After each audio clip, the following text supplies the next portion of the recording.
So we are now in the middle of the most extraordinary, the largest migration of humanity any time in human history. In this country, we're changing at a rate that I don't think anybody would have imagined when I was born. 60 years ago, the first groups of migrants came. Empire Windrush symbolised it in 1948. Since then, 4.5 million people have migrated into this country. We expect that number to arrive not in the next 60 years, but in the next 30 years. Couple that with the fact that many Brits are leaving. You will have seen the figures that were given on immigration, migration inwards and outwards last week. I think it's something like 100,000 out, 1,500 in, and so on every day. In essence, Philip Johnson of the Telegraph did a really quite neat calculation, which I thought told us something very interesting, in which he showed that for every 2 people who left Britain intending to settle somewhere else for more than 12 months, 1 came back. Well, for every 2 people who entered Britain intending to stay for more than 12 months, only 1 leaves. In practice, our population is rising a bit, but that isn't the big thing. That isn't a big thing, and I can show you the surveys on this.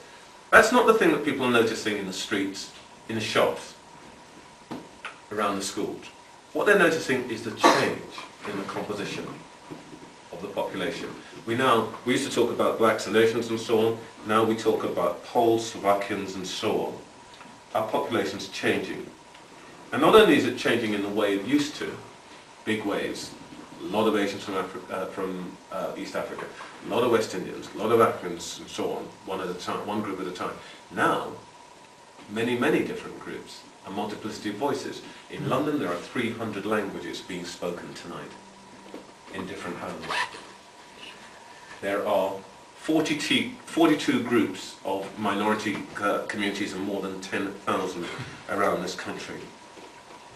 And more importantly, these different groups of people are beginning to assert their identity as what they were. When my parents came here, one of the most important things that you did if you were an immigrant is you did your best to pretend that you weren't there. You tried to speak like everybody else, but you couldn't look like everybody else. I mean, you know, my parents couldn't exactly look like everybody else. You tried to make yourself as anonymous as possible. It doesn't happen any longer. Any more than women today try to pretend that they're not women at work. Polish people, for example, want Catholic schools for their children. And where they're settling, that is what they're demanding. We have, in the era of globalization, a new sense of where we came from. 15 years ago, Bengali farmer, well, let me go back 100 years ago, when Jews came here from Central America, Central Europe, I beg your pardon. A lot of Russian Jews came on farms and so on. It took them months to get here. We introduced in 1905 an Aliens Act to restrict the flow. But actually the point was, when they came as immigrants, they weren't going back. That was it. It took so long, it's so hard, so difficult to travel then, there was no going back. And even if you had managed somehow to get all the way back to your village in the Ukraine, in Russia, in Poland, somebody had already taken your farm. So that wave of migration came and they had to fit in. They were not going back. Today it's different. If you're a Bengali farmer, low-cost airline, or low-cost air travel, a tenth of its expense 50 years ago now, in real terms, will allow you to go back to Sylhet 5-6 times a year to look at your farm. And if you don't want to do that, you can ring your brother-in-law who's looking after the farm on your mobile phone. And if you're really up to speed, you can put up a camera and you can watch your cows growing on the internet. It's a different world.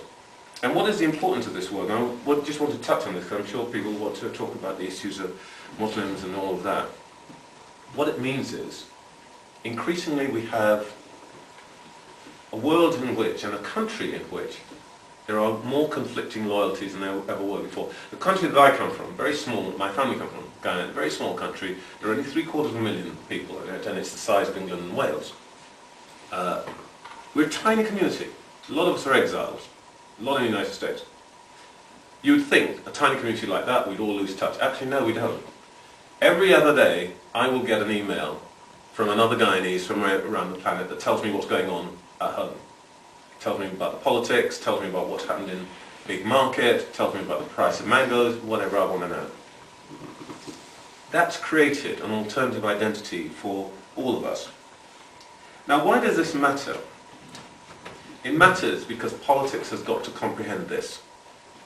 Politics has got to understand that the people who vote for us, the people who talk about the big issues, aren't just thinking about what's happening in the village. They're thinking, a lot of them, about where they came from. And by the way, this is not just about people who come from a long way away. Today, in this country, about 4 million people or so move home every year. Much, much, much more so than any other period, perhaps except during the latter stages of the Industrial Revolution. Add to this mix levels of inequality.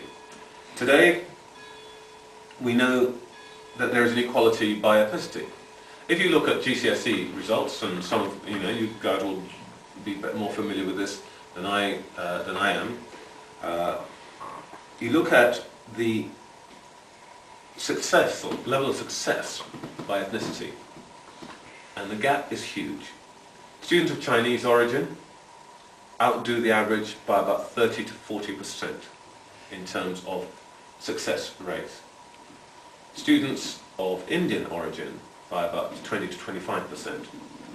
Students of Pakistani origin underperform by about 10-15%. Students of African Caribbean origin by about another 20 to 25%, and African Caribbean boys way down in the toilet. The gap between the most successful and least successful ethnic groups is huge. African Caribbeans way below the curve. In employment, if you're a Muslim, 3 times likely to be refused a job if you go for it as somebody who is not a Muslim. If you're Pakistani, on average in this country, if you take 2 people brought up in the same town, live in the same street, educated at the same level, doing the same job, pretty much, Pakistani male will earn, on average, £7,000 a year less than a white comparator. Over a lifetime, working lifetime, 300,000 of the price of a London house. And by the way, universities, I'll say something more about universities in a second, but just in relation to entry, if you're an African Caribbean young man, you are more likely to see the inside of a prison this year than you are to see the inside of a tutorial room in a university in England and Wales. We see the separation, schools, some work that's been done by the University of Bristol recently shows us that our schools are more segregated than the areas in which they neighbourhoods in which they live. And I can tell you the mathematics of that, but let me just give you a very simple picture. You remember last year we had what people call disturbances, that is a straightforward riot in Birmingham. Asians on one side, African Caribbeans on the other side. In that area, Lozells, there are 7 secondary schools. 7 secondary schools. The ethnic minority population in Lozells is 40%. If you look at the 7 secondary schools in Lozells, 3 of them are 3/4 or more white. 3 of them are 83% or more Asian. These are schools which have decided what they're going to be like. The only school, by the way, which isn't like that is a school which has 31%, I think it's 31% African Caribbean, 26% Asian, 25% or thereabouts white, and 14-15% others, mostly Vietnamese, I believe. And that, by the way, is a Roman Catholic school.